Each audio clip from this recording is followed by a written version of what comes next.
이 자리에 서게 된 것은 저에게 무궁한 영광입니다. 그리고 앞으로 새로운 도전의 시작이라고 생각하고 있습니다. 우선 감사하고 정말 또 감사합니다. 우선 훌륭한 선배님들과 이 전당대회를 치르게 되어서 행복했고 또 무엇보다 영광이었습니다. 우리 나경원, 조경태, 주호영, 홍문표 의원님께 모두 감사 올리고 큰 박수 부탁드리겠습니다.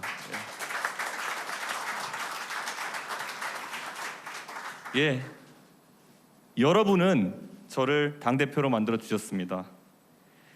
다시 한번 강조하고 싶습니다. 여러분이 만들어 주셨습니다. 목적어가 아니라 주어에 힘을 실어서 읽었습니다. 저와 함께 이 역사에 발을 들여놓으셨고요. 우리가 지금부터 만들어 나가는 역사 속에 여러분의 지분이 있습니다. 제가 가장 강조하고 싶은 것은 공존입니다. 다른 후보께서 통합의 의미를 강조하시면서 용광로론을 말씀하신 적이 있습니다. 저는 그 말씀에 공감합니다. 하지만 용광로 이론은 미국과 같은 다원화 사회에서 조금 더 진화해서 요즘은 샐러드볼 이론이라는 이름으로 바뀌어가고 있습니다. 다양한 사람이 샐러드볼에 담긴 각종 채소처럼 고유한 특성을 유지한 채 같이 공존할 수 있는 사회가 샐러드볼입니다. 비빔밥을 생각해 보시면 될 것 같습니다. 비빔밥이 가장 먹음직스러운 상태는 10가지 이상의 여러 가지 고명이 각각의 색채와 식감, 형태를 유지한 상태로 밥 위에 얹혀져 있을 때입니다. 상추잎은 바삭한 상태를 유지했을 때 가장 맛있고요. 나물은 각각 다르게 조미되었을 때 그 맛이 더해집니다. 마지막에 올리는 달걀은 노른자가 터지지 않게 조심스럽게 얹어야 하기도 합니다. 생각해 보십시오. 비빔밥의 재료를 모두 갈아가지고 만약에 저희가 밥 위에 얹는다면은 그것은 우중충한 빛깔일 것이고요. 색감도 그다지 끌리지 않을 것이고 식감도 마찬가지입니다. 저는 그렇기 때문에 우리가 비빔밥의 고명들을 모두 갈아버리지 않기 위해서 보통 스테레오타이핑이라고 합니다. 뭐뭐 다움에 대한 강박관념을 버리고 공존할 수 있어야 된다고 생각합니다. 원래 여성주의 운동하시는 분들이 여성에 대한 여성다움을 강요하는 것이 상당한 개인의 개성을 꺾어버리는 폭력이라고 생각하시는 것처럼 저는 누군가에게 청년다움, 중진다움, 때로는 당대표다움을 강요하면서 우리 사회의 달걀과 시금치, 고사리 같은 소중한 개성들을 갈아버리지 않는 그런 사회를 만들겠습니다. 당원 동지분들께 당부하고 싶습니다. 우리의 지상과제는 대선의 승리입니다. 그 과정에서 저는 다양한 대선 주자 및 그 지지자들과 공존할 수 있는 당을 만들 것입니다. 내가 지지하는 대선 주자가 당의 후보가 되고 문재인 정부에 맞서 싸우는 총사령관이 되기를 바라신다면은 다른 주자를 낮추는 방향으로 그것을 달성할 수는 없습니다. 상대가 낮게 가면은 더 높게 갈 것을 지향해야 하고요. 상대가 높게 가면은 그보다 더 높아지기 위한 노력을 해야 되는 것이 우리의 경쟁의 원칙이 될 것입니다. 이번 선거 과정에서도 저에 대한 가짜 뉴스나 원색적인 비난 등을 전 접했습니다. 근데 저는 그 누구에게도 책임을 물을 생각이 없고 어떤 분도 저에게 개인적으로 미안함을 표시하실 필요가 없습니다. 누구도 불이익이 있을지도 모른다는 생각을 안 하셔도 됩니다. 부정선거론을 믿었던 분이라 할지라도 그리고 이준석의 화교설을 믿었던 분이라 할지라도 인사는 공정할 것이고 모든 사람은 우리의 새로운 역사에 초대될 것이라고 약속드리겠습니다. 다만 오늘 2021년 6월 11일을 분수령으로 삼았으면 좋겠습니다.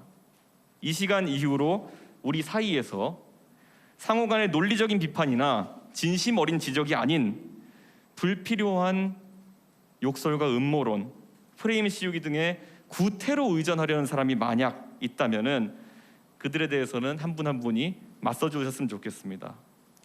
저는 다른 생각과 공존할 자신이 있고 과거에 얽매이지 않을 그런 용기가 있습니다.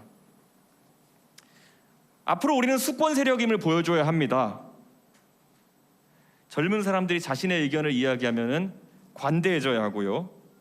내가 지지하지 않는 대선 후보라고 해서 맹목적으로 욕부터 하는 야만은 앞으로 용납되지 않을 것입니다. 2021년 그리고 2022년은 우리가 민주주의를 다수에 의한 독재, 견제받지 않는 위선이라는 야만으로 변질시킨 그 세력을 심판하는 해로 기억될 것입니다. 우리의 저항은 최루탄의 연기만큼이나 매운 갈라치기와 독주로 국민들에게 많은 눈물을 흘리게 했던 문재인 정부의 지난 4년을 딛고 다시 한번 민주주의의 순수함과 그리고 강력함을 확인시켜 줄 것입니다. 심판을 위해서는 변화하고 자강해서 우리가 더욱더 매력적인 정당으로 거듭나야 합니다. 제가 가장 먼저 추진할 변화는 공직 후보자 자격 시험의 구체적인 설계와 토론 배틀, 연설 대전 등을 통한 대변인단의 공개 경쟁 선발입니다. 대한민국의 5급 공무원이 되기 위해서 연줄을 쌓으려고 하고 줄을 서는 사람은 없습니다. 훌륭한 인재들이 누가 시키지 않아도 각자의 위치에서 열심히 공부하고 준비합니다. 우리 당은 앞으로 정치하고 싶은 사람이라면은 남녀노소 누구나 공정하게 경쟁할 수 있는 환경을 만들 것입니다. 6월 중으로 토론 배틀을 통해서 2명의 대변인과 2명의 상근 부대변인을 선발할 수 있도록 하겠습니다. 그 승자는 누구일지 저는 전혀 모릅니다. 어쩌면 피선거권도 없는 20대의 대학생이 국회 기자회견장에 서서 우리 당의 메시지를 내게 될지도 모릅니다. 시사방송에서 우리 당의 입장을 설명하는 역할을 뛰어난 능력은 있으나 경력 단절 때문에 어려움을 겪던 여성이 공정한 경쟁을 통해서 선발될지도 모르겠습니다. 누가 선발될지 모르는 이 불확실성은 역설적으로 국민에게 확신을 줄 것입니다.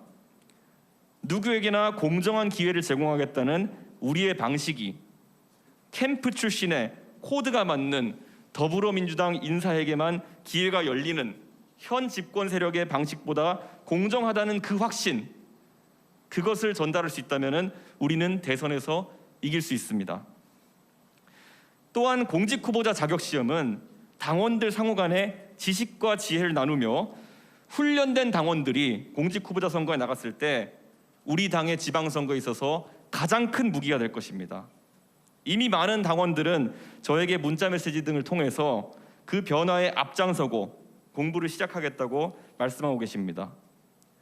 컴퓨터를 접하기 쉬운 젊은 나이대의 당원이 컴퓨터를 잘 활용하는 것은 저에게 큰 감동이 아닙니다.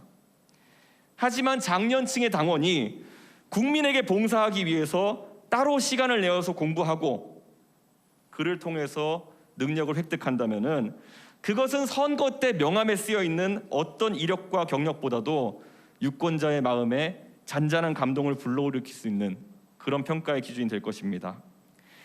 제가 말하는 변화에 대한 이 거친 생각들, 그리고 그걸 바라보는 전통적 당원들의 불안한 눈빛, 그리고 그걸 지켜보는 국민들에게 우리의 변화에 대한 도전은 전쟁과도 같은 치열함으로 비춰질 것이고, 이 변화를 통해서 우리는 바뀌어서 승리할 겁니다. 세상을 바꾸는 과정에 동참해서 관성과 고정관념을 깨주십시오. 그러면 세상은 바뀔 것입니다. 내일을 준비하는 국민의힘은 여러분 한 분 한 분을 빼놓지 않을 것입니다. 항상 감사하고 사랑합니다. 그리고 열심히 섬기겠습니다.